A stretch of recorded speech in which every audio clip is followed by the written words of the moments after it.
Hey guys, it's Liv. Welcome back to my channel. If you don't know me already, hi, I'm Liv and I make vegan comfort food recipes for home cooks. So I believe that all the foods you love before going vegan can still be your favorites because I take you through exactly how to make plant-based versions of your favorite foods that are just as easy and just as tasty. So for those of you that are new here, you have come just in time for all of the amazing recipes I have in store for you. And for those who have been here since the beginning or for a while, I just wanted to say a quick thank you for supporting me all this time and enjoying the recipes, making the recipes. It means the world to me. Just before we start, you can get all of my recipes. There is a link in the description box, but all my recipes at itslivb.com, itslivb.com. And you can follow me on Instagram. Usually my recipes go there first, Instagram and my blog, and I'm also on TikTok, so you can get all the links to that below. By the way, don't forget to hit the subscribe button because I upload vegan comfort food recipes and videos every single week, so you don't want to miss out. So today I am taking you through 3 recipes that I have just been super into lately. I know you guys are gonna love them, so let's get into it.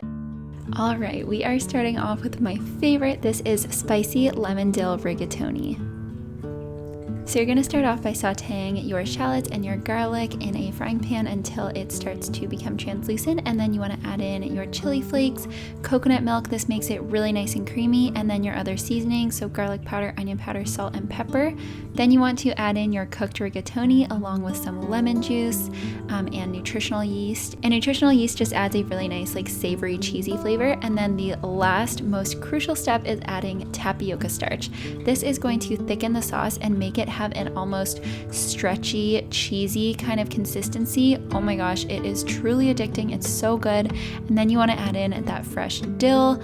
This recipe is so good. You can see the sauce is really nice and creamy, but yet it is 100% dairy free.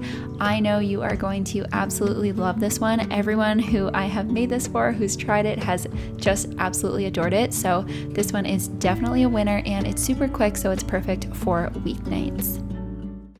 This next recipe is pesto whipped feta with crispy potatoes. This is a kind of version of the like super viral whipped feta recipe that was going around TikTok. So we're starting off with the potatoes, and you just want to cut them into wedge shapes. So I like to cut them in half and then cut each half into like 6 wedges. Boil them in some salted water until they are fork tender. Okay, so while they're boiling, you can make the whipped feta. So I'm using this local brand. It's called Fresh Start Fromage, but there are actually quite a few vegan feta products out there, so just use your favorite.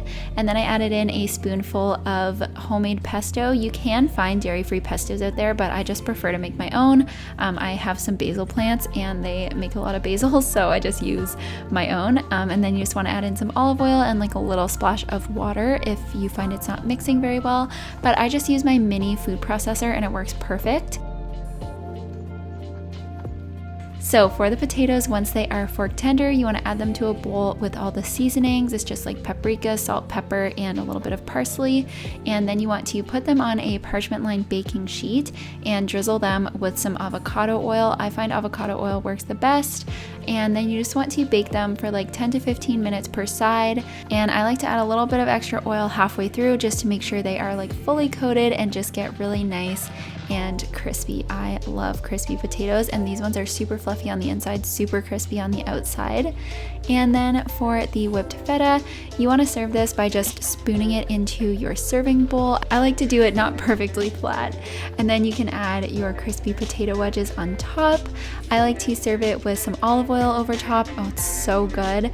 And again, some fresh dill. I also have dill plants, so that's why these recipes have fresh dill, but you can do any herbs you want, of course. And that's it, a little bit of salt and pepper, and this is so good, like so incredibly delicious. I just know you guys are gonna love it. Last but certainly not least, we have cheddar and herb drop biscuits. So drop biscuits are my new favorite thing. They are like the perfect hack if you don't want to get your hands all messy making biscuits. So you want to combine your flour, baking powder, salt. I like to do a little bit of sugar. Also your pesto seasoning. I can put some info on that below. And then you want to add in your vegan butter. And this is a pastry cutter. So this helps cut the butter into the flour mixture and make sure that it's like a nice crumbly consistency. You can also use a food processor processor, or you can use 2 knives. It just takes a little bit longer. And then last but not least, you want to grate some dairy-free cheese. This is Daya, their farmhouse cheddar block. I love this one. They actually just made a new formula of it, and I don't like it as much, but it's still good. So yeah, just add that in and then use like a whisk or something just to kind of mix it through. You don't obviously want to break it up too much, but just mix it in a little bit. And then lastly, you can add in your non-dairy milk. Mix that until it's just combined. So it's gonna look something like this. And then you want to take, I'm pretty sure this is an ice cream scoop or a mashed potato scoop. It's really big. It's, I think, a few tablespoons at least, but it's just like the perfect biscuit size. And you just want to basically drop the biscuits onto the pan, and then you just bake them until they are golden brown. Of course, the recipe and all the details are linked below, but I also like to brush them with a little bit of melted vegan butter at the end. This is optional. It just makes them like extra delicious, of course. And you can just see how fluffy they are, and they're a little bit crispy on the tops. Oh my gosh, they're so good with some vegan butter. Oh, I love this recipe so much. So thank you guys so much for watching this video. I really hope you enjoy these recipes. Like I said, you can get them all on my blog, and definitely follow me on Instagram if you want to like see things first, because usually I post my recipes there first. That is everything for me today. Thank you so much for watching. I love you guys, and I will see you in the next one. Bye!